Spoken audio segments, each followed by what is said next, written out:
So what's GRID? So we're local real estate agents and investors, and we're just here to share information, right? So we are not gurus in this. We're just bringing you experience. This is how I got into real estate. This is how I got to know Rob Chavez, who started GRID. He's the CEO of GRID. He's also the CEO of the Casa Group, which is the real estate company that I'm with, right? And Will's with as well. So that's what we do. We're just here to share information. We're here to build a network. We're here to work on deals with folks. We're here to identify and educate and just share the wealth that we have. From time to time, we'll have guest speakers come in. We had Mike Capello here when we were talking about, a subject a couple of months ago, and so yeah, that's what we're doing.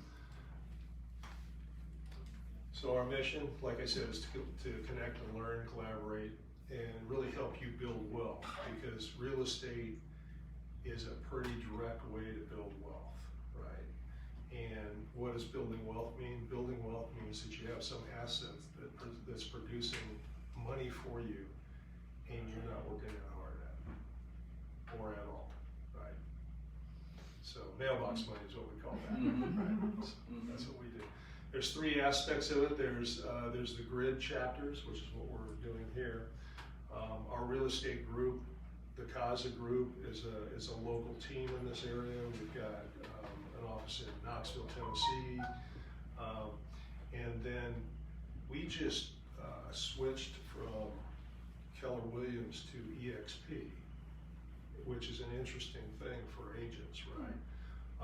And the reason that we did that, and I watched a video today about, and it was probably the best explanation that I've ever heard of it, and that is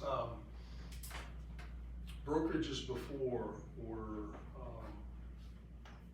they're all broker centric, right? So there's some guy that owns Coldwell Banker, right? Pick one, Keller Williams, Gary Keller, right? And then below them they have these people that are regional directors, managers, whatever, and they're on a salary and they run this region for Keller Williams. We'll just use Keller Williams for example. And then there's MCAs or market centers that are owned individually by someone, right?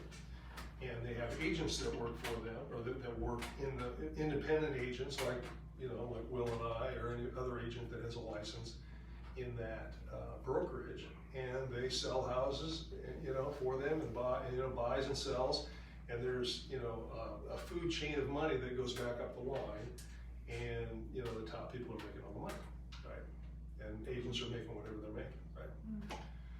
EXP is the flip of that. Okay, it's the first cloud brokerage ever, right? We've got one broker for the entire state of Virginia, right? And so what they've done is they've taken all the expense out of the corporation, out of the regions, out of the market centers, taken it totally out of there, right? And so with EXP, what they've done is they've said, okay, so we're a cloud brokerage, and who owns this company? The agents own this company, right? So they give the agent stock for houses that we sell, and we started an ownership process in that, in the brokerage, right? There's also, Keller Williams had this thing called profit share, right? So the market center that you were in, it might have 100, the Reston office, which is the one that we were in for 17 years, had 200 agents in it, right? And if that market center was profitable, they would share some of the profits, half of the profits, with the teams that were producing, right? If the market center wasn't profitable, then no one got any money, right? And a long explanation for you on this. What EXP is doing is something different than that. They're doing what's called revenue sharing. Okay, that's a whole different animal, because if I sell a $1.5 million house, that's revenues, right? Doesn't matter what the profits are, right? So they take a piece of those revenues, and for agents that are in a certain line, and there's like a 7-level down line that you can have, and you go as wide in that as you want. So you could have 1,000 agents that you recruit yourself, right? And then under them, they may have 10,000 agents, and then under them, and it goes down 7 levels, and all the revenue, a piece of the revenue perks up from that, and there are literally folks that are making $1 million a year just for going to the mailbox. You know? So I mentioned that in this grid perspective because we're trying to do, you know, the point of this is to do it with real estate. There's also ways that you can do it, you know, in real estate and licensing.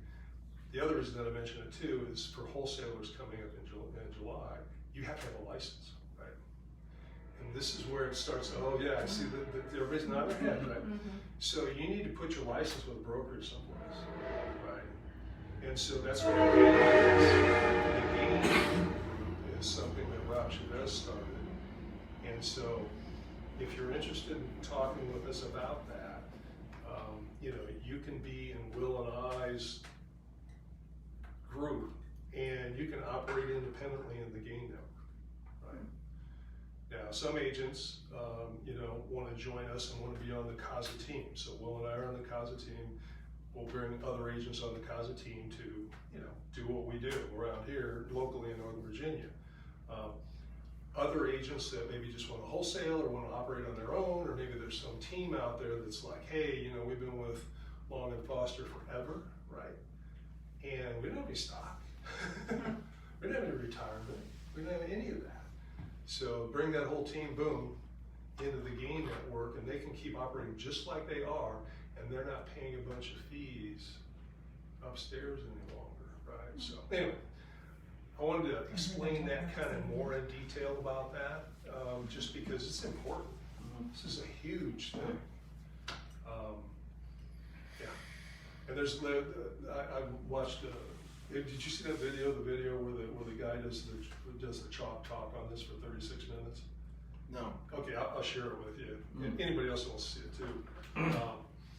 We can send it out to you. It's amazing. Yeah, we'll send it out. Just how much money that you can make for recruiting people, right? You know? Well, I think the other big thing is there's an entire curriculum that's been developed for agents specifically. Obviously, we're going to focus on your general investors and what we're doing here. And most of it still applies if you're an agent. It really doesn't change much. It's just more in how you build your business and how you network. And so there's an entire curriculum for agents on the game side that you get access to as part of the game group. So there's a network of agents and so forth. So that's it is a big movement. So it's a good opportunity if you are looking to get licensed or want to get involved. So and that's kind of why you see these two spheres here kind of like intersecting, right? Because the stuff we talk about here in Grid is 100% applicable to agents, right? Or investors or investors that aren't agents. You know, doesn't matter. So anyway, spent more time on that slide. Will, introduce yourself. Yeah, so I'm originally from Kansas. Grew up out in western Kansas.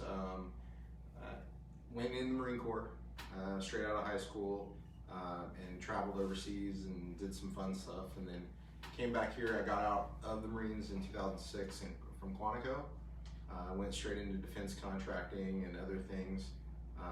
And eventually, after 15 years of that, was sitting at home and stressing out and ready to murder myself over my corporate IT job, and watched a 2 a.m. infomercial on Fan Merrill on Fortune Builders.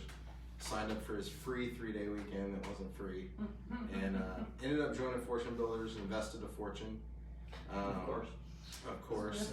And so spent. It's their fortune builder, right? It's their fortune builder, absolutely. But what was fun was I got to go around the country. I did boot camps in Louisiana, Baltimore, West Coast, rental property management, wholesaling, rehabbing, everything you could want. Got involved with some local investor meetup groups in DC. Did a condo conversion that didn't go very well. Found out I had all the wrong partners. Bounced around and finally sunk up with these folks, and you know, aligning yourself with the right people is super important. And so that's why I'm here today, is to give back, to meet great people, to continue to build a network of people that can get things done. And so I'm excited that everybody's here and part of the group, and eager to meet everybody and do deals together. You know, we're really happy to have you, and you know, we hope that we continue to grow, and we'll probably be finding a new venue, right? You know, with more space, right? So One will just have to expand, that's all. well, yeah, exactly. Yeah, I can expect. It'll just have to expand. Exactly. So I won't tell you much, you know, a lot about my background. You know, I grew up in Iowa, and you know, went to Iowa State University on a wrestling scholarship, and then moved out here back in the mid '80s. Did 30 years of high tech. You know, hardware, software, disaster recovery, telecommunications. Worked for Siemens, Nokia. You know, on and on and on. And in 2012, there was some reorg going on. One of our clients got shut down by the Federal Communications Commission, so that was going away. I could move to Texas if I wanted to. Thought about it, you know, been here for 30 years, not going to do it, right? So I thought, well, you know what? I'm tired of getting on the plane on Monday and getting off that plane on Friday and watching my kids grow up, you know, on the pictures that I got on my phone, right? And so just decided, you know what, I've always loved construction, I've loved real estate, you know, and I figured, okay, I need to learn how to do this really fast, because, you know, I've got some cash, but not a lot, right, you know? And so,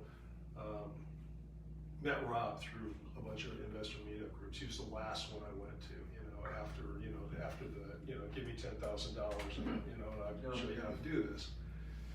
And he was running an investor group called the Casa Investor Meetup. And I'm thinking, wow, what could go wrong here, right? You know, so I went there, and it was the real deal. Him and Mark Beckett, who are the two main folks in Grid, you know, their attitude is, we want to network, we want deals, we want connections, we want to grow this thing. We'll teach you how to do it. We'll teach you everything we know about doing this for free. Just come and be part of us, right? I'm like, I'm in, right? And so from there, here we are. So that's us. So you'll recognize some of the people. Hey. How about you? Oh, and just one other thing too. So what are we looking for? So connections, networking, deals. We're also looking for agents, right? We want to add to our Clifton team here for agents. We're also looking for agents that, you know, in the game group that don't necessarily want to be part of, you know, Cause is pretty much a, you know, grind it out. You're going to get, you know, you're going to get your deals, and there's a lot of accountability and all that. If you just want to have your license and you want to kind of operate independently or whatever, or you know, some teams don't want to be part of us, they want to be there, but Gain's the place to go. So, and we can get you hooked up there. So, anyway, back to you. So, tell us a little bit about investing, you know, like 30 seconds, and you know, what types of properties that maybe you're looking for, what you want to learn from this, how we can help you. Paul. Hey, everybody, Paul. Don't really have much experience with investing. My main experience is a residential remodeling. I've been in the remodeling industry since about 2012. Started working with DP a few years ago.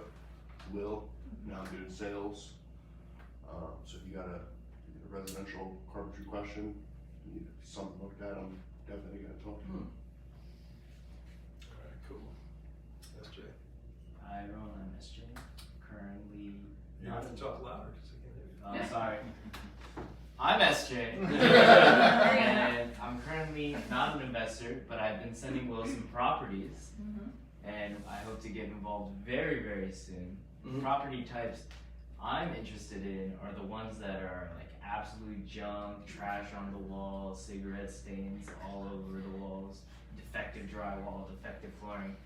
I want to be like all over those properties this year.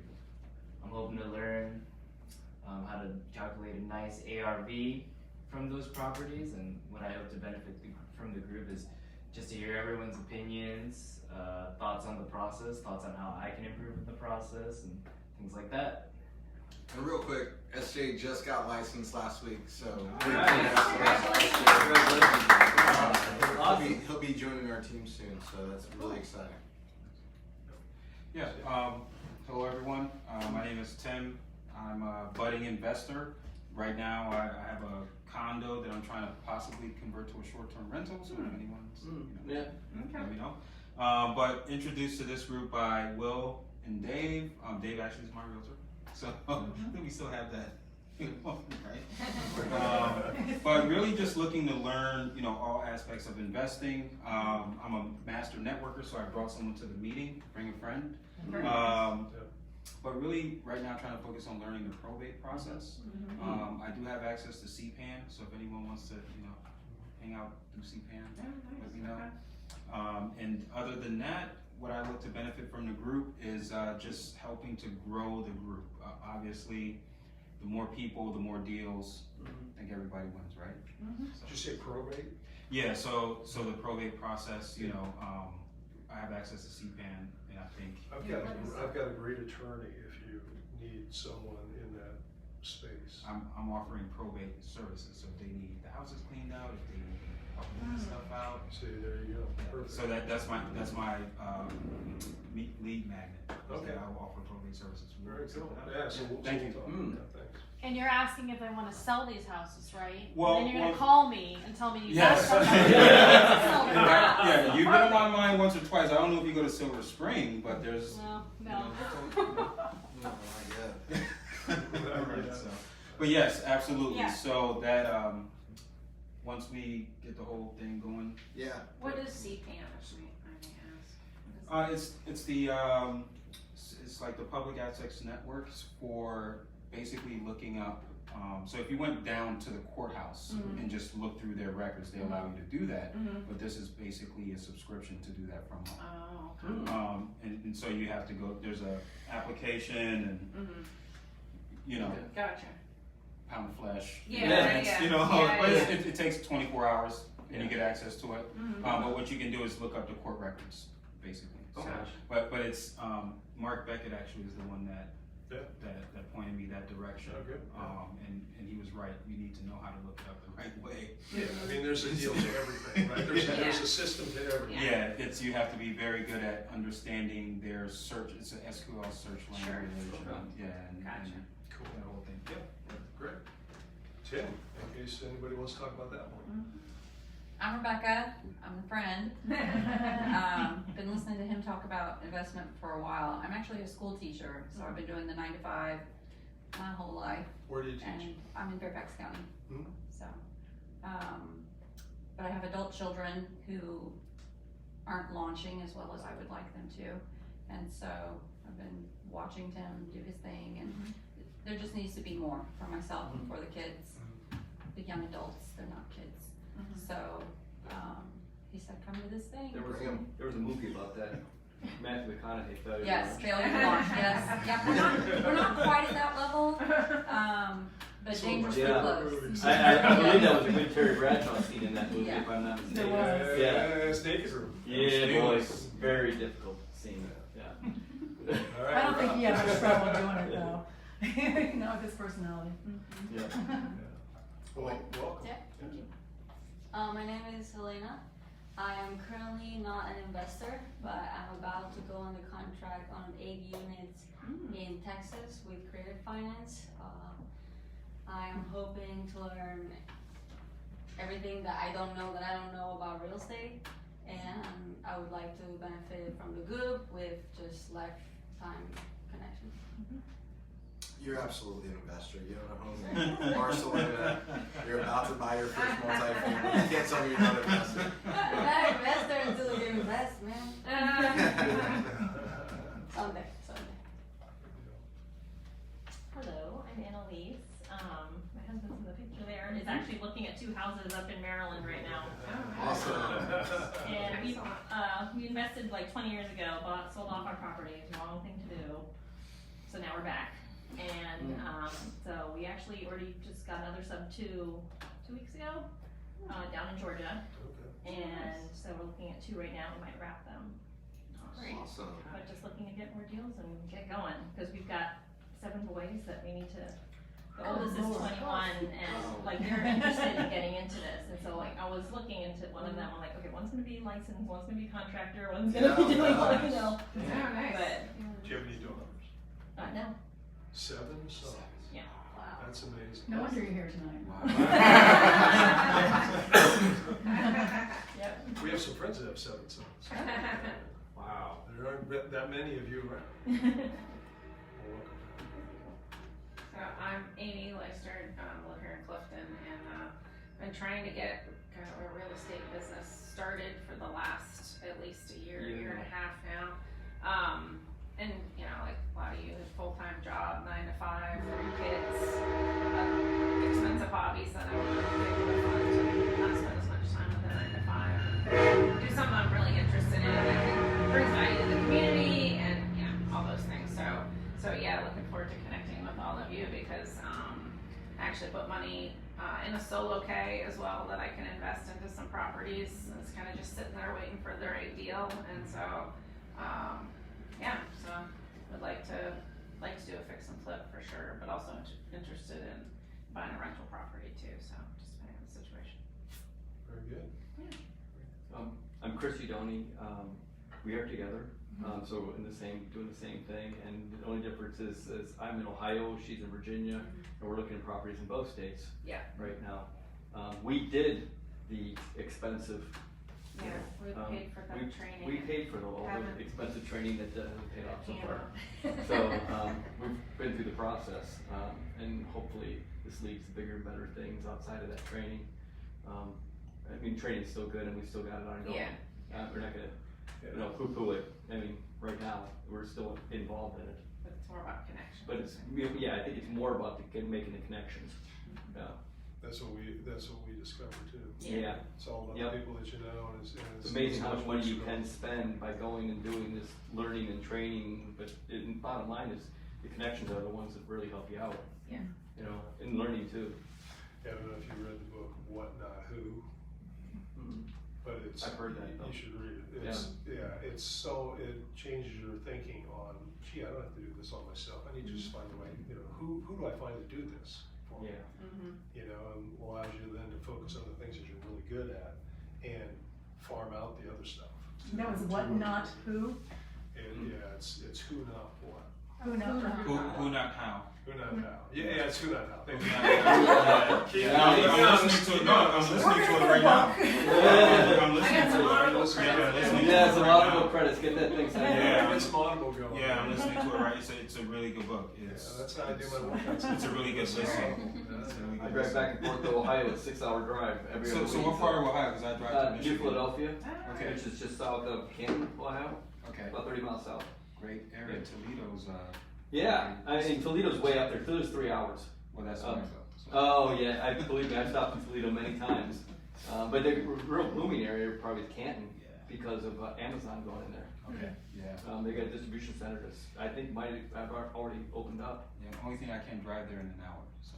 No. No. I know. Yeah. I know. That's Trust me. what's keeping me. Okay, so Jessica, you're another Cliftonite. Yes. Hi everybody, my name is Jessica. I live up the road. I have 5 buy and hold properties, long-term and short-term rentals. I'm looking to get into some fix and flips this year. I have found that the market is insane. So anyone comes across, any wholesalers in here, you come across a deal, call me up, I will look at it. Virginia, no Maryland. No Maryland. I might look at DC, but it's gotta be simple. I don't want a will situation. Yeah. Oh, I have an ask. Oh, yeah. Anyone who's currently involved in real estate or maybe in the past, I am looking for a specialized CPA. I'm looking for a CPA who knows real estate very well that can take over handling my accounting. Accounting Anyone sucks. has any? What's that? Accounting sucks. Yeah. Yeah. I've just reached a point where I need somebody who really knows what I'll they're ask doing. my CPA. Okay. She's been my CPA for over a decade. Okay, great. Yeah, thank you. She's really good, really smart. I need somebody who knows the real estate. Like, And I'll specifically ask Yeah. her that. I mean, she knows real estate agents. stuff. Right, but, yeah. Okay. Yeah, thanks, yeah. You should text me. Oh, great, yeah, I know, yeah. Hi. My name's Cheryl. I'm an agent. I've been an agent for years and years and years. I'm a native of the area. I have invested in the past. I've had buy and holds, which I'm not holding anymore, and want to get more involved in investing, whether it's probably want to do some wholesaling first, do some buy and holds, as well as I like the short-term rentals. I think they're a lot of fun. And I just want to learn and get to know people and team up with folks. Where's your license? My license is in Virginia and it's hanging with Samson. Samson? I That's haven't. good. We're gonna get all the Samson people. We're gonna get every one of them. I guess it Thanks. leaves me again. Ryan, I'm more of a wholesaler site acquisitions kind of guy, so you probably are going to want to talk to me at some point. I'm going to try and help you guys find those deals that you're looking for. Beyond that, I'm an investor myself. I've got a couple buy and holds out of Florida. I'd love to expand on that beyond just Florida. Kind of migrate into multifamily at some point. I've started another business, so I've got business experience outside of real estate. I'm just dabbling back into the real estate space. And I'd love to just continue to connect with different services. If you guys don't need you need a particular service, I'm out in the community already talking to people, so I might be able to connect up. So it's more than just a site acquisitions. I'll be looking for connecting opportunities, and then across the board. And I'm not limited to just Virginia. I can find stuff just about anywhere. I've got connections. I'm prior military, kind of like Will is. Been all over, kind of got that experience across the board. So if it's not here, it'll be an excuse to go travel and visit some friends and go find something else. So. And I just say this earlier, well, thank you for your service. Thank you for your service. Thank you. Absolutely. Definitely. Appreciate it. I've got some connections across the country too, so, and as a matter of fact, I didn't mention, but the first 10 years of my career, I was in commercial real estate. So land use and actually talk about site acquisition. I found locations for 7-Elevens and friendly restaurants. That's where I'm also heading toward. I've been working on the real estate license so I can get ahead of the law here going up. Excuse me, does anyone else want to use the restroom? That gain network sounds like it's a possibility where I would be landing for that purpose. It'd be ideal. Yeah, that seems like that's an opportunity there, but I think industrial is where I want to go eventually. Well, it was corporate. I worked for the companies. Yeah. Excellent. Well, we have to put the legal stuff up, so read it really fast. Okay, you done? Okay, good. In essence, what this is saying is that we are not attorneys, accountants, anything else but investors and realtors, and that's the type of advice that we can give you. And so do your due diligence on anything that we talk about. You're also going to be filmed, and it's going on right now. I don't know where the camera is, but yeah, there it is. And so. Nice. By virtue of that, you're going to be in the films. We use the films. We promote them. We put them on. Whatever. All right. Can I say one thing real quick? Yeah, so real quick, before we dive into content, just as it relates to the group itself, I really want everybody in here to think of this as your group. So bringing friends, bringing people out, inviting people. I know the space is tight, we know that. We do have plans to find a bigger spot. We will be doing that in the next month or two. So just know that, and it really, if you guys have feedback for us on the events, things that could be better, things that you want to see, places, things, topics we really need to hit on and haven't, or things like that, please reach out. Let me know. We genuinely want to make the event better and grow it, right? So we kind of started at Cozy. The goal is to really get what we need out of it, and we're going to be a very action-oriented group. So you may have seen some emails come out from me this week around urgent deals, urgent needs. I'm putting out buy boxes, so I'm going to be promoting the things that people need. If you are looking for something, let me know, and we'll put out a buy box to the 1,000 people we have on our investor list. So definitely think of us as a conduit, and think of this as your group, right? This is really a place for you to come and action that training that we've been doing. So I just wanted to kind of say that up front, you know, before we get too far into the content. So we're talking about how to negotiate a deal this time, right? You know, so the scenarios are set up here. The last month we talked about how to find deals, right? So you're out there finding deals, you're calling people on the phone, and this is the you've sent out your letters that say, I pay cash for houses, or however you're doing it, right? However you're doing your folks. And so somebody calls you, right? And so what you're trying to do is you're trying to find a motivated buyer, right? And so we're gonna talk about what a motivated buyer is and what we can do with that, with any buyer that we, or, I'm sorry, I was motivated gonna say seller. seller, right? Yeah, motivated seller, sorry. Know what you And so what we want to do is kind of walk through what we say to them on the phone, you know, and how we work that out. So, you know, when you're talking to a seller, you know, a lot of people may say, you know, we send from a real estate perspective, our real estate team, we send out letters that say, hey, you know, would you be interested in selling your house to a client, right? Get calls back from that. Those are people that are interested in selling their house. They're not necessarily motivated sellers, if you understand the difference. And we'll kind of talk about what that is, right? In investing, you're looking for motivated sellers, and what does that mean? Well, there's some circumstance going on in their life that they have a property and they just want to get rid of it in some way, right? And so, you know, there's some emotion wrapped around it, there's some compelling circumstance around that house, right? So there's something going on in their lives, and we're in the business of, once we find these people, to try and solve their problem, right? And their problem could be almost anything. Yeah. And I think the key here around this is obviously finding pain and being good at exposing pain, getting when you're talking to people. I think you can easily become in love with the deal. You see a house, you're like, that fits the bill, but the numbers don't make sense. Fall in love with the numbers, not the deal, and find the pain. If there's no motivation, even if it looks like a great deal, it may not be, right? So find the pain, find the motivation, and talking to as many people as possible will give you as many good opportunities, as opposed to finding that one and hyper-focusing on trying to make one work so hard. So just a little bit of advice in terms of, as we action, kind of finding your deals there. That's good advice. Yeah, I always say, you know, be very fearful of happy ears, right? You want to hear what you want to hear. Oh, this is a great deal. It's awesome. We can do this. We'll, you know, we'll make a boatload of money. And at the end of the day, if your numbers don't work, it doesn't work. And at the end, actually, we're going to talk about Jessica's broader numbers there for us. So we're going to talk about the deal that we're talking about. Nice. So we'll run through the numbers, and you know, she'll let us know, you know, where she fell out, where she dropped out. You know, rightfully so, I'm sure, because I'm sure somebody overpaid. So we're looking for two big motivators: circumstances in somebody's life and some emotional thing that's got them when we do that. So what are circumstances? So you can be motivated by the property condition, right?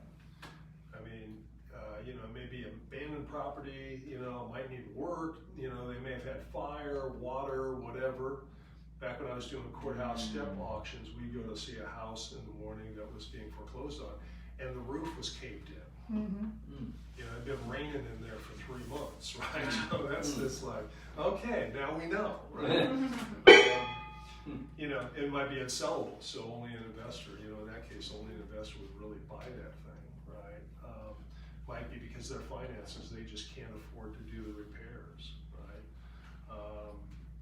You know, maybe they already have bought another house and now they've got 2 mortgages, so there's an incentive for them to like, we want to get this house gone so that we can take this money and move on to the next one. You know, there might be a foreclosure going on, they may need the cash right now, or it might just be convenience. Maybe, you know, I just sold a house for a guy who inherited it in Vienna, right? And he lived in Cleveland. He was a doctor at the Cleveland Clinic.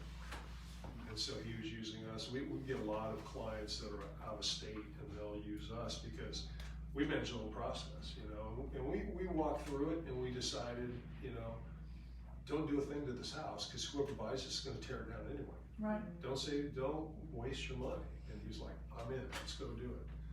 You know, it was on, I don't know, about 3.42 acres in Vienna, kind of the horsey part of Vienna, which is on the outside of Hunter Mill Road, right? Nice. sold it for $1.185 million. Wow. And the people that bought it are tearing it down.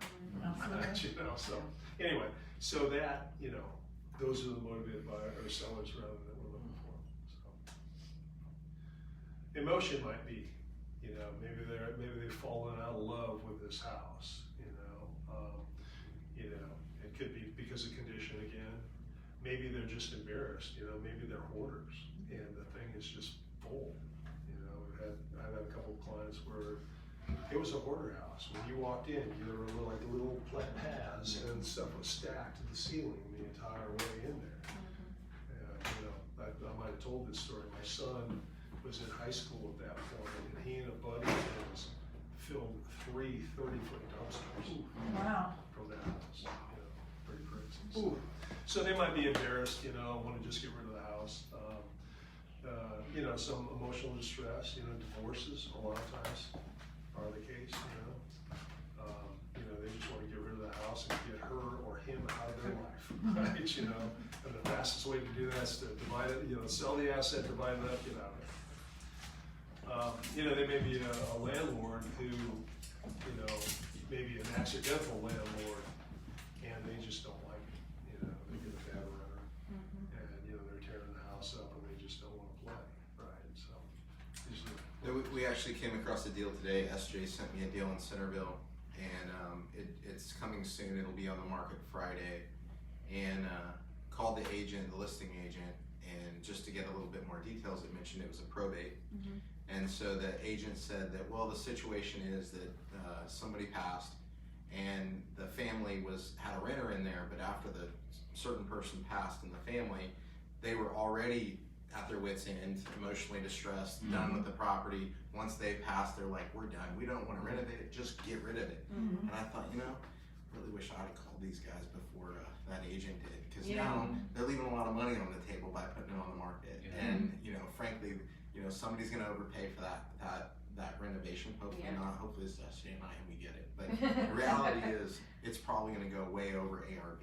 And of course, you know, the real estate agent's doing the best thing by the seller, but they don't want anything to do with it right now, right? So, you know, were you able to be the first person contacting those folks, and you were the one reaching out, and instead of approaching it as a realtor and leaving a lot of money on the table, you could have been the investor. So, just another situation, a perfect pinpoint example that was on the MLS. Once they hit the MLS, oftentimes it's too late.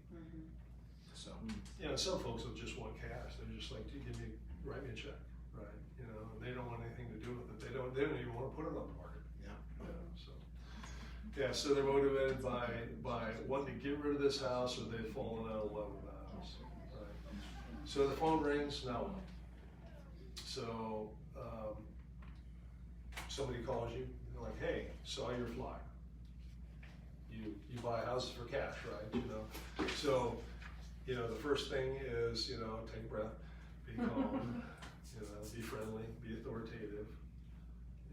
And the first thing that you're trying to do is determine what their motivation is. So you just start asking them some questions. Hey, you mind if I ask you a couple questions? I just kind of want to understand, you know, what your situation is, right?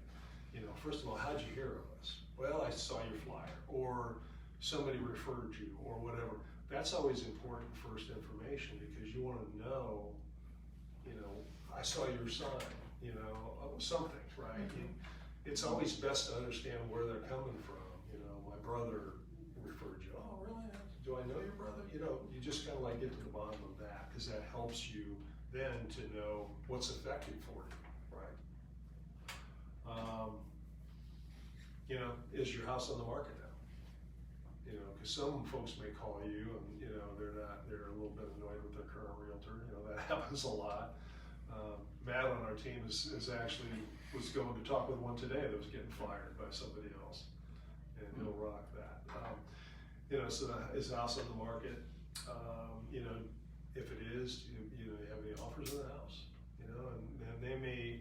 This is all helping you to determine whether they're a motivated seller or not, right? Because they're like, nah, it's worth $5 million, and you know, blah blah blah. That's not a motivated seller. So, you know, we'll talk about what to do with that person a little later on. Don't just go, oh, sorry, I can't help you. Click.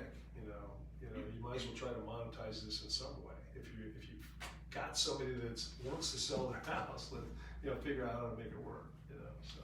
And we'll get into this.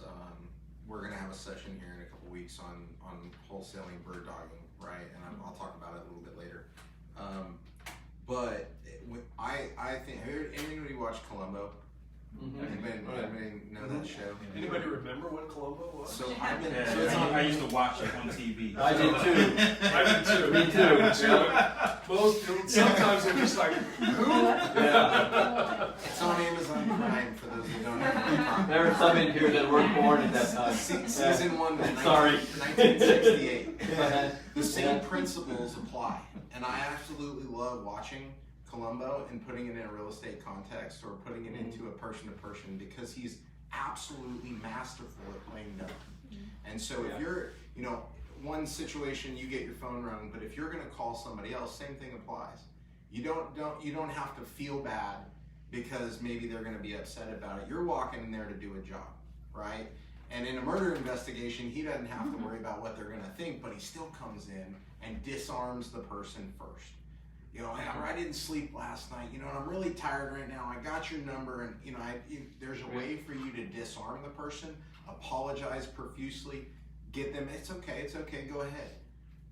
Can I ask you some questions, right? And open that door and have a conversation and play a role, right? Just play a role on the phone. And I think that's super important to assume that identity before you take that role. To put off your 9-to-5 job, put on your Columbo hat, and then start making your phone calls. Assuming that identity will make it much easier for you and allow you to just start asking questions to unravel what's going on. You don't have to be the expert. In fact, the more expert you look, the more they're gonna run away.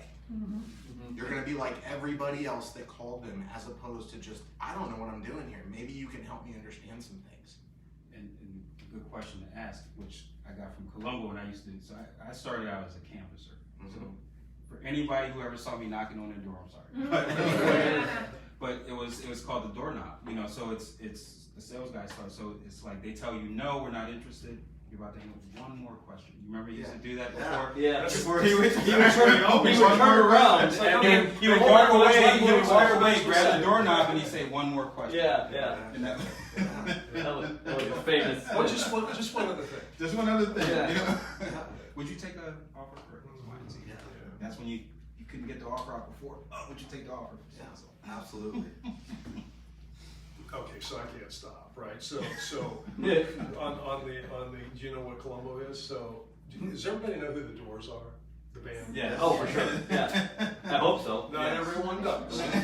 We got some realtors on our team, and I said, do you know who the Doors are? And she goes, I have no idea. Oh my lord. Wow. I'm like, okay, I'm old. Man. So anyway. So, you ask questions, when's the last time the kitchen was renovated, when were the bathrooms done, all that kind of stuff. Because, they're like, well, yeah, we renovated it, it was in 1983. So you pretty much know what you have there, So you're just asking questions, you're building rapport, you're doing that. This is on the phone, right? When was the roof, the HVAC, the windows, so on and so on. What else needs to be fixed or made better to sell your house? If you're going to sell it for full market value, what would you have to do to it? Oh, well, we've been here since, 1821, blah, blah, blah. Before they had carpet, now we have carpet, and it's been here for 150 years. So, anyway, you kind of get that idea. Is the mortgage current? Right? Because you're now beginning to talk about whether there's some foreclosure situation going on, right? And if the mortgage is not current, it's like, oh, okay, well, so tell me, has your lender sent you a letter informing you that there's a foreclosure in action? Well, yeah, we got something like that. Well, have you gotten a letter that says when the date is? Right. So you kind of like walk through this, with them. Are there any liens? It's emotional. They don't want to talk about it. And sometimes they, although a lot of times they will, because once again, that, if there's a foreclosure coming up, they are motivated, right?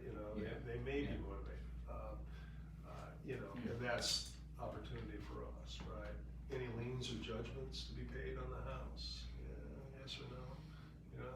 How much do you owe? This is a pretty simple question. Most people are like, oh no, we're free and clear on the house. You know, we've owned it for 5 years now. But we have a HELOC. But we got a HELOC. How much is a HELOC? Well, it's $1.2 million. Ah, okay. We got a problem there. You know. I've had several times. And then the final question too is, well, not the final question, but one of the next questions is, so what do you want for your house, right? And a lot of people will then flip that back and, well, you're the one that's supposed to tell me that. You know, it's like, well, have you been paying attention to the houses around you and what they're going for? And do you think yours is on par with that? You know, because you're once again, you're searching for a motivated seller, not somebody that thinks their house is golden and it's not, right? And this is where the reflective approach, so if they've already told you that they need to get this done fast and you've already gotten to that pain point, when they also tell you you want the max amount of dollars for the house, you can just say, well, so you want it sold as fast as possible, or do you need the most amount of money? And that will also help you determine which one's the highest priority. In all reality, they probably want the most amount of money. Sure. But the reality is this pain point. So your ability to remind them of that and then help balance that and truly get to the root, that will ultimately equal your success. And most people that own a property have some idea. They have some number in their mind, right? That they want to get, right? So, you know, we're just there to see if we can find the right solution for them, you know, for their number.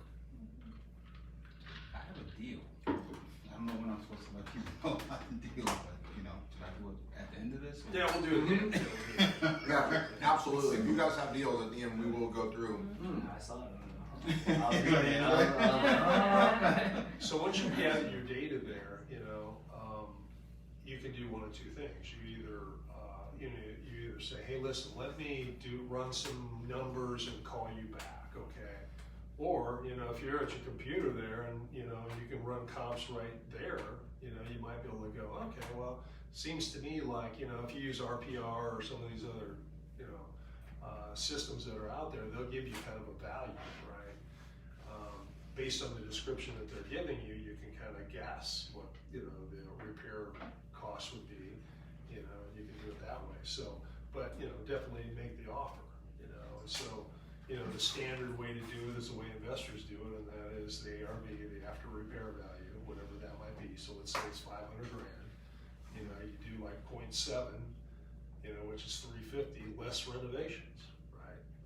Now, in Northern Virginia, that might not do it, right? You may need to do 0.8 or something, which is 400 grand less renovations. But that's kind of, you know, where you may need to be, right? So you can kind of do that. And and you're still on the phone with them, so you kind of toss that out. And if they're like, oh yeah, okay, you know, then you know you have something going on. So what if it gets dirty though? So, you know, so I go in, I talk to the homeowner, and I say, hey, I want to make an offer, and she's like, great, we want to do this, me and you, no agents involved. Okay, Good. that's fine. Call her back. You know, I didn't make an offer on the spot. I didn't. So I'm gonna go back, do my numbers, and make an offer for you. I call her back. She's like, well, I want you to call my friend Ivan. Ivan the realtor? So Ivan, it turns out to be Ivan the realtor, and so, I'm like, wait a minute. I thought we just said, you know, so I consider that low. That's dirty. I mean, you know, we just. Well, I mean, what you just discovered is you don't need to waste your time going down there because that's not a motivated seller. Okay. So yes, well, yeah, and so, yeah. Yeah, I mean, I think, you know, to me, that sounds like she got nervous and didn't trust her own ability to negotiate it. She has a niece, so there's more to it. So it was her deceased brother, you know the deal. Her deceased brother's house, and so she knows. So once she said Ivan, it's just a high school friend, and he turns out to be a realtor, I was like, she knows how much she can get for this house, you know. Okay. And So she's just being coy with you. she's playing. I don't know what's going on. So I was like, okay, I don't know what's going on either. So I say, hey, you know, now that I know Ivan's in the deal, technically he has to go by what the agents, they have to. Well, the first question I would ask is, are you under contract with Ivan? He's And- not, she's not, she has a niece that's a realtor as well, Yeah. and she doesn't wanna list it with an agent, cause she doesn't wanna pay that And fee. so she hasn't signed any listing. She hasn't If signed. there's it. no listing agreement, then it's still open, right? Yeah. And at this point, it's who does she trust? So it's your She ability. she trusts me. Well, she said call Ivan, okay? So it sounds like she trusts Sounds like But- No, but, and so I left the deal alone because again, it was Yeah. above, it's too, it's like I said, I'm, once you kind of start waving smoke in my face, I'm gone. I just don't even wanna be So in a involved. situation like that, what I would do is I'd call Ivan. I have Ivan on the line, he just texted me wondering what I'm gonna do next, but I'm out. I can't because again, Why? it's past my, it's Why- past, why are well, you- no, it's in Maryland, number one. I have bought it. She's out.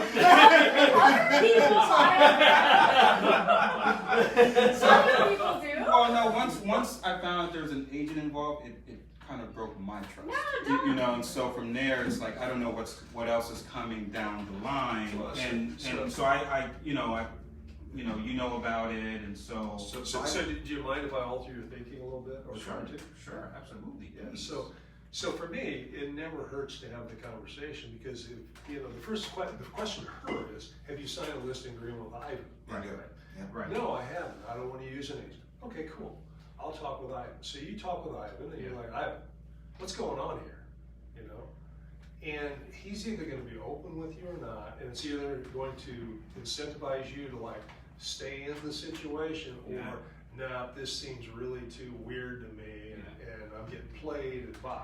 Yeah, so for me, the price is just more than I'm willing to offer. It's not a 70% ARV minus renovation, and so for there, it's not what I'm. Yeah, so Ivan's been telling her, oh, you can get this for Yes. her, and she thinks she can, and so the whole exercise here is to find a motivated seller. This isn't one. Yeah. So and that's why I'm just kind of like, I speak with the paper. I'm gonna put in a contract. If you initial it and send it back, we're speaking my language. But you could still educate her. She can sell it to you and not pay the commission, right? She you could, You can make yes. her an offer and say, She has a standing You can do- offer. She has my offer, and okay, she didn't cross out my number and send it back. Ivan did. So as far as I'm concerned, he's represented her. Where I'm from, Although officially he's not. I mean, he's the one that crossed it out. So as a licensed agent, he just represented her. No, The other question I would ask her is, well, why don't you list with Ivan? she doesn't want to pay. She doesn't want to owe Ivan the fee. Okay, so why is Ivan helping you then? He's a high school friend. Okay. So, Anyway. Yeah. I'm just I gonna. think It's not we- my I think deal. we have found not motivated seller It's here. not my deal. I can move on. I'm not emotionally attached. It's And it's still, the numbers it's gotta still, make sense. yeah, but I'm still, it's still there. Yeah. Again, she hasn't sold it. So maybe what you can do is you call Greg Norman in Hawaii. Okay. And say you bird dog feed to him, and then he can take her on. Well, Will he the do market. that? Well, what's I don't happening listen right to now properties. is Will that he the do that? market. What's that? can I send Greg Alyssa addresses and But- have him bird dog them for me? Well, no, I was talking about Yeah, Tim being yeah, a but bird see, dog. what's happening now is the market is dictating We can do that. what's happening. So she's All of us literally can bird getting dog for all of offers. us, yeah. She's getting offers that wholesalers are getting. Wholesalers. So right now, what she told me is that everybody that comes by is offering me $327, and that's what I was going to originally offer, which is this, but she's not accepting it because she knows. She believes, but again, what like you're saying is the market will educate her that the house is worth $320. So she's not motivated to sell. She owns other properties. I did do that. I originally called her for a hair salon on Main Street in Laurel, and that's not for sale. And she told me about this property. Oh, okay. So she knows what she's doing. Yeah, I would, once again, I'd get back to this is not a motivated seller. This is somebody that's just playing the game, so it's like, yeah. So if you do find a motivated seller, right, then it's time now to say, hey, I wanna come see the house, right? Because you kinda have to put eyes on it, I would guess, that you would want to, right? Anything to add to that? No, I mean, I agree totally. I mean, let's keep going. Yeah. Set the appointment, go see the house, determine their motivation, and as you're setting up the appointment, make sure that you understand from that person who all needs to be there to sign a contract. Because you don't wanna just go down there and say, oh yeah, well, my husband's blah, blah, blah, or my wife, whatever, and they're not here, right? You wanna set it up so that when you go there, you have the contract with you and they will sign it while you're there. That's the whole intent. Because otherwise, they're just like jerking you around. You know, you also wanna, you know, what's their, you know, check the status of who the personal representative is, or their you know, power of attorney, POA, or whatever. So, and you know, do they have all the paperwork, and are they really legitimately ready to do a deal with you? So at the house, you have a show around the house. You re-ask all the stuff that you did on the phone. Yeah, tell me about the roof. Tell me about the HVAC. Tell me about this renovation, that renovation. You know, and then also get into a little bit more. You know, now that I walk around here, you know, it was like what, 1985 when you first renovated this. So you kind of reiterate what they're telling you. That helps support your price, right? Ask them directly about any deficiencies in the house. You know, because you're there with the person that owns it. So it's like, you know, disclosure, right? How's the foundation here? Oh, it's awesome. You know, rock solid, right? You know, if you see something, you see mold, you see whatever. Well, how long has this been leaking? You know, and all that. Now, you know, they can tell you the truth, or they can lie to you, but at least you're getting information back from them. You're kind of deciding as you're going whether they're trustworthy enough to do business with. Yeah. Make an offer, give them your pitch. You know, you can do all cash, no repairs. You know, quick closing. You know, all the things that you tell them, you know, so that they will do a deal with you and you can be done with it. Right? Have your contract there ready to sign with you, and you know, have a lockbox with you too. Right? So you can get a key from them. You sign the contract, get a key in the lockbox. Boom, my contractors are coming. You know, when are you going to be out? I think staging this and making sure you're planning this out, right? Whether it's obviously the relationship, you could do this in a Zoom call and then send the documents over, you know, e-sign, having that motion, that sales execution motion ready to go.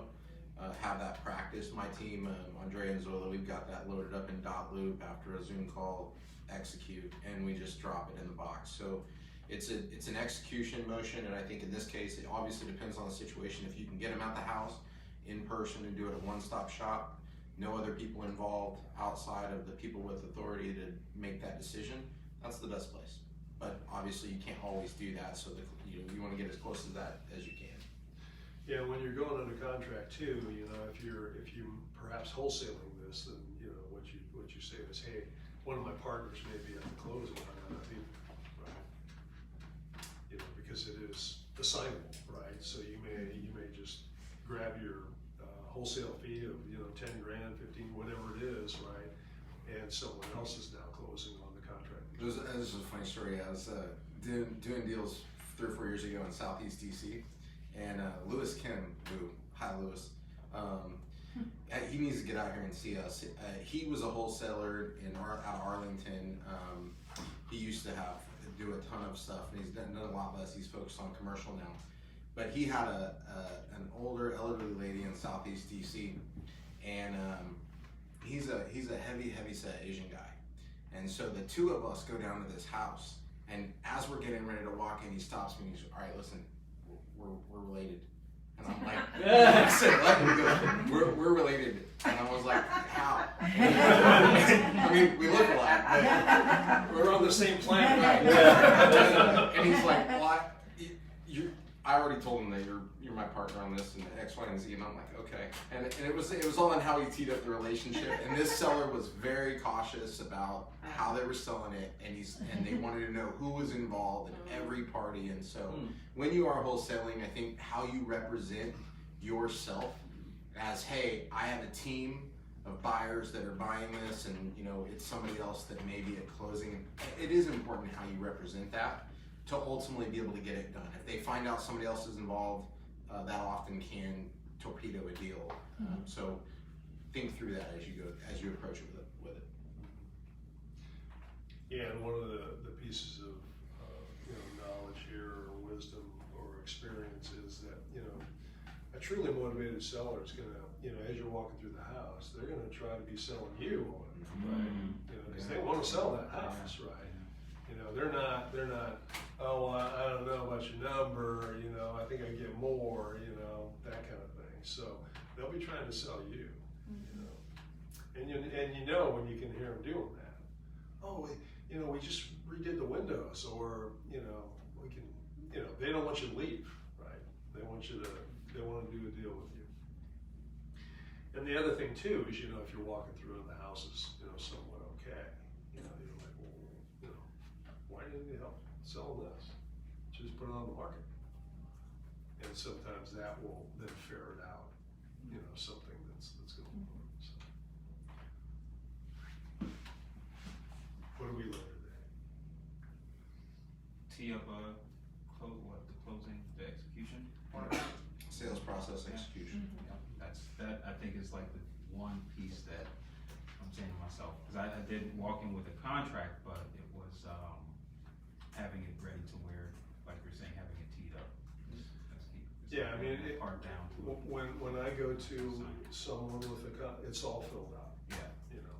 I mean, I had it as a matter of fact, filled out, but it was something that $100,000 off. Something that actually helps a little bit too is if you have it mostly filled out, and part of getting them all to signing it is writing it. Oh yeah, well here, all I need is you to put your address right here. 100%. Once they start writing on it, then 100%. you kind of know that where it's going. And you're going to be okay. I agree with that. If they're right. Well, no, she said I'm not signing any contracts today. That's what she told me, so I didn't pull it out. So, I mean, again, that's what she said. So you mind if I adjust your thinking on that one? Absolutely. I get the contract out. I say no problem. Yeah. No, absolutely no problem. There's a couple things that I just want to talk with you about in the contract, because it's a little, I mean, the first time I heard it, I didn't really understand. Right. Oh yeah, sure. And so then, then you're in. Yeah. Well, when I went in, I had the contract written up 70% ARV minus construction costs, but then I found out what her pain was while we were talking, and that contract did not match. So I didn't want to blow. I didn't want to go ahead and say, wow, she said I don't want to receive lowball offers from wholesalers, not a lowball offer. Okay. And I'm sitting there, and then she explained that it was her deceased brother's house, and she did not want anybody to just move in there, renovate it, and make all this money off of it. Mm-hmm. She had a certain price she wanted, and when she told me that price, that's when I said, okay, emotional intelligence here. Should I just say, you know what, take my offer? And is their number realistic? No. Well, not for me. But just I'm saying. Well, it's not for wholesale. Right. It didn't fit into. It didn't fit that. So, again, there are 4 downs in in the game. Yeah. The only other thing I would say is, and I've always thought of myself as a solutions provider. So if it's not me, I still have an answer for you. Yeah. So I didn't out myself. So if I had forced her to take this offer, I would have. So I said, and I pulled back and said, and that's when I think I started kind of emanating the information through certain channels. Yep. Absolutely. Yeah. Yeah. So what you may do in the future is you can take the contract with not the price filled in. Right. Because if you believe that you're going to hear more. Information. So I didn't have exactly. You're going to have to call an audible and adjust on the fly. Yes. That you're like. You're recalculating in your mind. You're like, okay, so based on what we talked about, here's what I would. Right. Yeah. And so I mean, I did certain things. Like I drew up that offer myself, but then I turned around and had a title agency submit my offer, because again, I knew she wants, when she said the whole no agents and then call Ivan thing, I was like, okay. I'm gonna just get a title agent to write this one.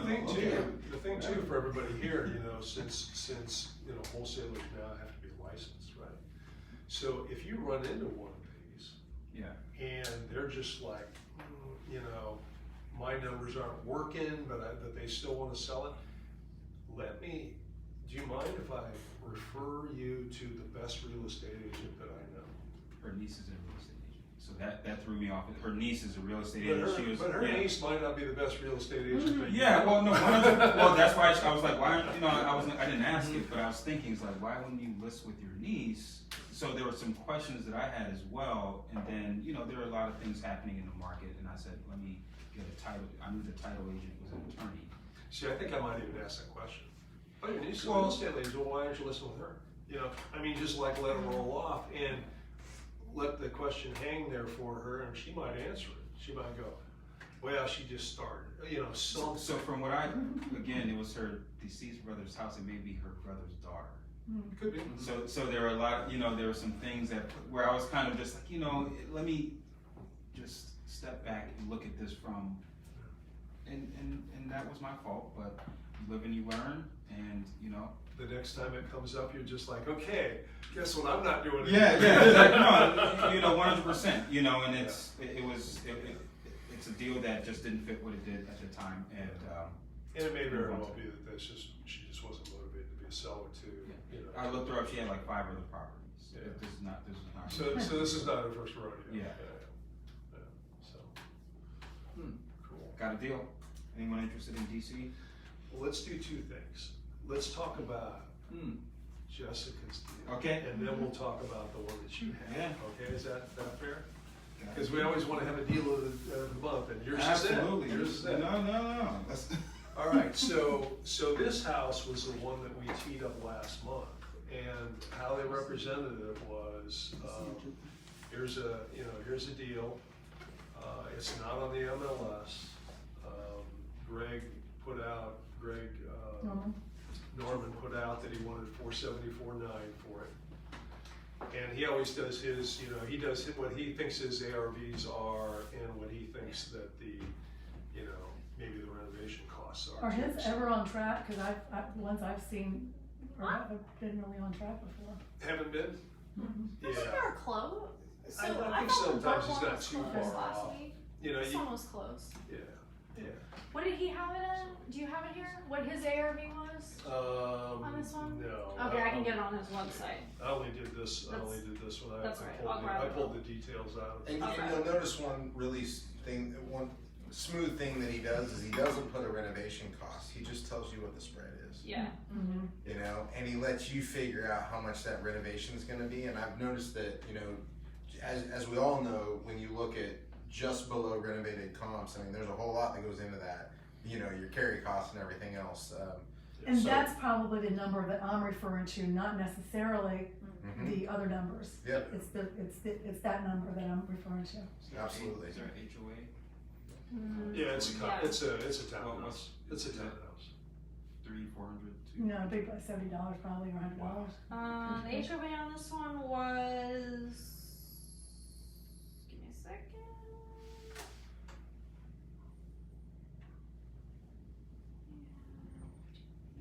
So is that, 200. 200, really? That includes insurance, sorry. Okay. I have insurance and HOA together in my spreadsheet. Was $200 a month? Yeah. Okay. So 1,000, I calculate usually 1,000 in insurance. So that puts the HOA around, 150. yeah, a month. Okay. Yeah. Makes sense. wow, it's really good. It's very low. Yeah, HOVs are all over the place depending on what Yeah, that's something to pay attention to. HOAs. I mean. I'm part of that. So Jessica, what was your calculation on it? So, sorry, I was trying to pull his listing on it. All right, so you want to know, I actually budgeted my rehabs. I have a deal with my contractor. So my rehab budget on materials only was $42,200. 42,200. So that means, so I've got, and I have it all lined out, fees for trip to the dump, $500 in exterior, $500 in plumbing, because we weren't adding any bathrooms or anything like that. It was just a fairly straightforward cosmetic rehab, meaning new kitchen, new bathrooms, new carpet. This one did not need new, it had like engineered hardwood or something like that on the main level. Just needed to clean up, wasn't gonna replace that. So materials only, about 10K in the kitchen for cabinets and countertop. Bathroom, I'm not gonna go through all these numbers. Yeah. 42 materials 42 is only. materials, what's so with labor, it's like probably what, double that? Yeah, that's a pretty good rule of thumb. Yeah. So you're about 90 then. 84. I had 42 too. Oh, Yeah. okay, so. So call it 85. I borrow with hard money, so I have financing costs as well. So my total in on this property. Sorry, I'm tracking my spreadsheet. I might not have a cell for that. Purchase rehab 42.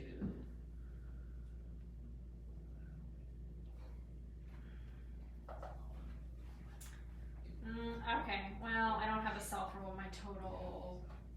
So is that what he was asking for? That was 474.9. Was that? That's, Yeah, so that's his- when you put it out at. So he put it out at 474.9. We had at least 50 investors show up. Yeah.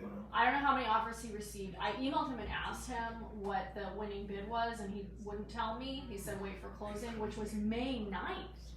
I couldn't believe how far out. So that to me tells me it's a retail buyer who was willing to pay way over because they're gonna live in it. Yep. That's what that tells me. Somebody who's closing so far out and I would have closed in 2 weeks. Yeah. So, I mean, maybe he's got it because that was tenant occupied. Maybe he's up against a lease or something and he couldn't get the tenant out until the end of April. I don't know. That could be true. Yeah. But so we won't know the closing price on this one until May 7th, I think, actually. But it just didn't. I could not make the numbers work. Like it just wasn't. It wasn't worth it. Because his math was basically like this is on his, like this is his website. Like what is Yeah, the? the top portion is, I think the bottom came from like RPR. So Oh, yeah. No, What is this RPR? is, it's just a website. Yeah, it's called RPR's Realtor Property Resource. Realtor property research. Yeah, and so it's what realtors use, I just, whenever I'm doing comps, this is one of the most sanity checks that I do. Oh, okay. I'll just type the address in, it comes back and goes boom, So no license required, it's just like an open source? No, it's with Bright, so I Gotcha. think you have a Yeah. license to do it, so. And you have to, whatever the Bright fee is, what you gotta pay to get on. I mean, all realtors can get on. Yeah. I also do, this one down at the bottom here is, this one here is, Remind. So Remind's kind of a similar thing to RPR, so I always run through Remind too, so you see they got 580. Yeah, and you'll see the Zestimate was 570, the Redfin was 550, the Remind was 570, and First American was 583, but their average is 570. So you can kind of see what the ARV's potentially like. And RPR is a little bit more Bright centric, so, which is the MLS, so that's probably why it's a little bit higher. So, Yeah. and then, I had 4K holding costs monthly. This would yeah, have been a this is just a 2-month. tax record here, probably so. turnaround. I had a couple other sheets before when we were talking Plus about 30 it, days to sell. and I just ran It's some an comps in the excellent neighborhood, so. This was one Yeah. at 0. No, Yeah. 575, sixes, so. So we'll tee this back up next month, we'll see, well, you said it was the what, rest of May the what? story. Yeah, we'll see. It'll be closed by the meeting next month, Okay, so we can revisit Yeah. this. yeah, so 'Cause we I'm very curious what somebody Uh-huh. paid for Oh, this yeah. one. Yeah, Yeah. absolutely. I guarantee it's 85% or higher, and I think hedge funds in this area are buying properties at 85% ARV. Wow. Because they're putting, they're putting renters in them, they're looking at a 30-year bet, and they're borrowing money way cheaper than we are. So, there's leverage there, and so, when you're going into townhouses and things like that, again, the goal is to get them before they get there. Yeah. Get them before an agent's got them, and Greg might as well be an agent. He's got a bigger buyer pool than the agent, than most of the agents in the area. So, you know, you've seen some of the one, New Western is a wholesaling firm that's very popular in the area. They're a licensed brokerage, and I know a few of the guys over there. In fact, they're holding a deposit for me that I can't wait to use someday when they have a property that's not 85% or higher. But all their deals right now with the shortage in Northern Virginia, they're drawing 50 people to these things. So the answer for everybody in here is to come to our bird dogging session. We're still nailing down a date, but we're thinking maybe Fridays, a couple times a month, maybe once a month to start out. And it'll be probably from 4 to 7 p.m. That's what I'm thinking. 4 to 7 p.m. with a happy hour afterwards. We'll probably do it over in the hall. So we'll have some pizza, we'll have beverages. The goal will be to come in, 30 minutes of setup, get your space, get your area. We'll probably limit it to about 10 people for the first one, just to kind of see how that goes.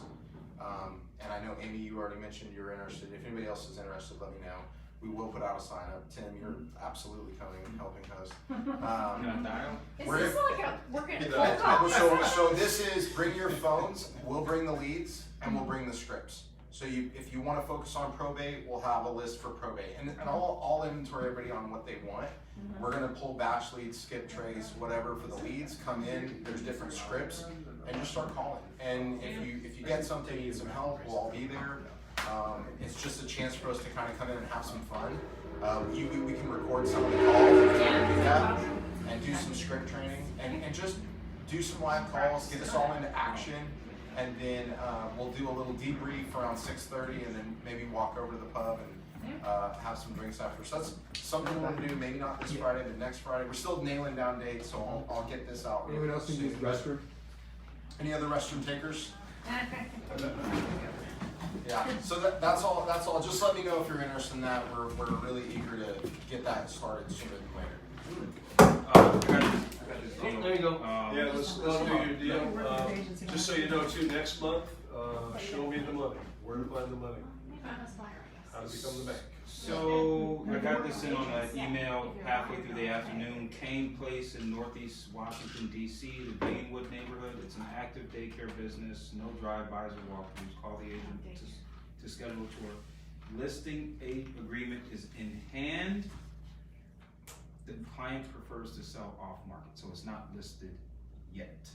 Listing agreement. But they're selling the What business? does that mean? They're selling the business and the building? So the active daycare business, so it's on Kane Place in Northeast, Deanwood neighborhood, 5-bed, 5-bath, 2-story plus basement, not within a historic Probably just district. an in-home daycare, then it sounds like. Yes, the subject lot is 60 feet wide at the front and almost 83 feet deep. So if you want more info, I'll send it to Dave and Will, and you guys can just get what I have from them. I'm assuming it's probably going to be listed by Saturday. So if you're interested, the agent is open to hearing what can be done. Not the agent, someone. Not No the price. Agent. Not the agent. So my last communication was, "What are you asking?" And I have not. Is the basement dug out? I can find out. 8-foot basement. I can find out. I'm gonna give the info to Will. I'll give the info to Will and Dave, and contact them for follow up. I'll just text it to them. Yeah, forward it to you. I'm assuming it's gonna get listed in the next 48 hours. Yeah. 72 hours. By Monday or by Saturday. Yeah. That thing's gonna be on the market. So. Two things on that. One, if you want me to send out a deal or a buy box or whatever, send me the info, and I'll put it out to everybody in Grid. The other thing is, if on Facebook you join the Grid communities, there's Grid Clifton, which we're not super active right now. Once we grow, we will be, and once we have specific content. But there's also the larger Grid community, which is nationwide, Cheryl. So if you know other people in other areas, there are always deals coming into that nationwide, and vice versa, people looking for people nationwide in that community. So again, how many people are in the Grid community? Is it 12,000 or I don't remember how many? 37,000. 37,000 Grid members across the country already. So putting a deal out on that marketplace is at least going to get a lot of attention. Probably similar to like the Sub2, channels and stuff like that. And the Grid, tell me the Grid Facebook page again, please. Let me send it out to you. Okay. I will send you an invite. There it is, right there. There you go. Because I didn't recall what the URL was on that. Okay, well, you Don't need their URL. I like when you did all those QR codes. Dave, I didn't know you knew how to do that. Okay. You drew those? Did I seem too old to you? No.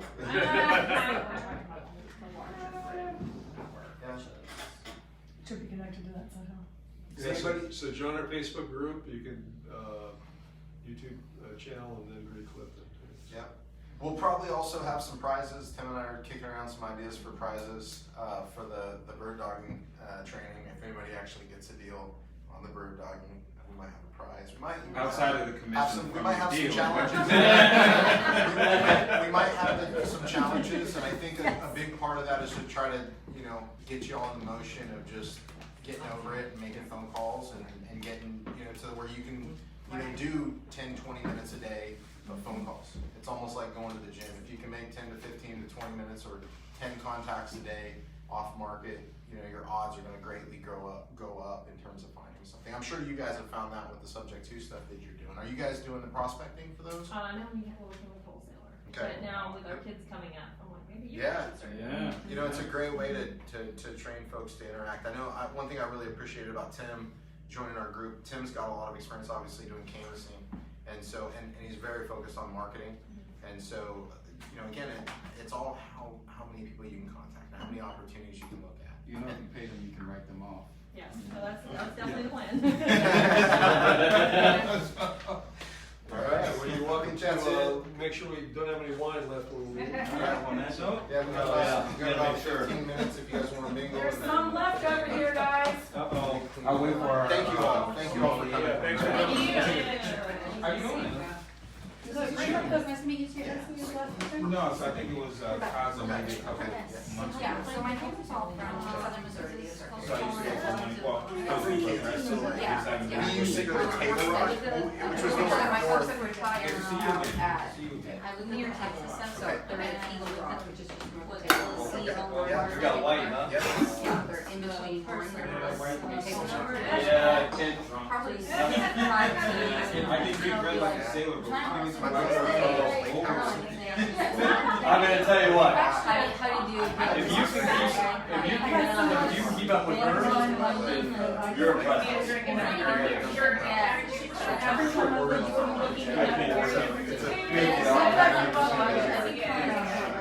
Yeah,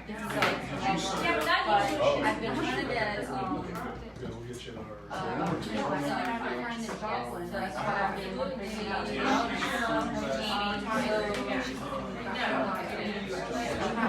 They're everywhere.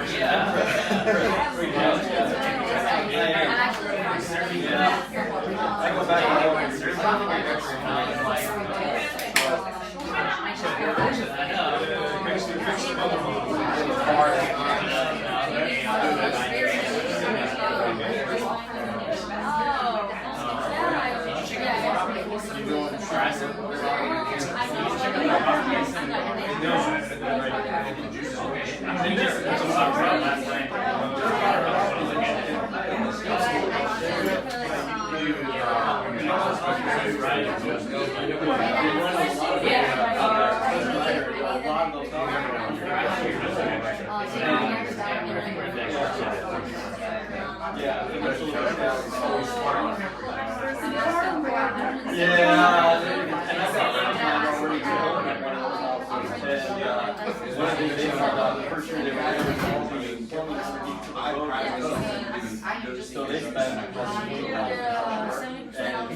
Did you get smart? You only have the one off the bat. So yeah, no, I just drove around Saturday. I was just racing our car and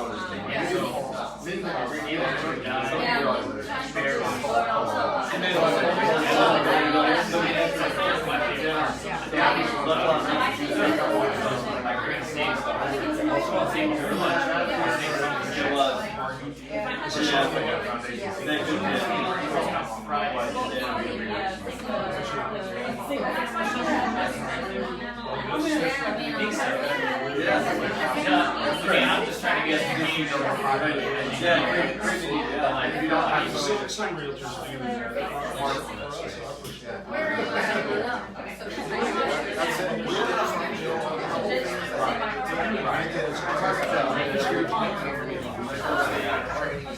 And yes, please.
I think we just power out the park lot. I got 5 minutes. We don't have to take out your house.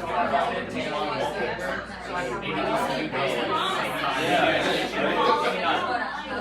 maybe not entirely, but like we can do some kinds of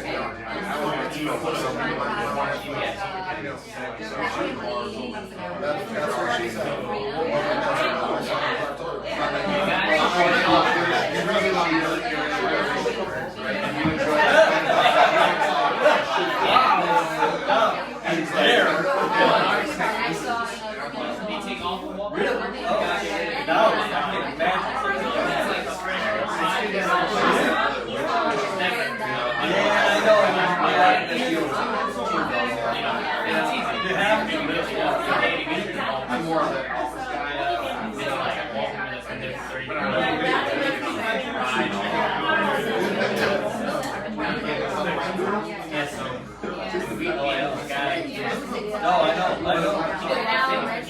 Anytime I get a call, I wait for it.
That's my fault.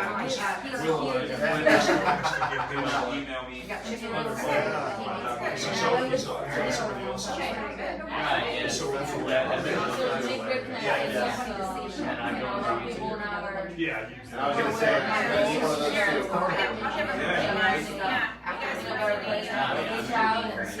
They do it actually after all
Good talk.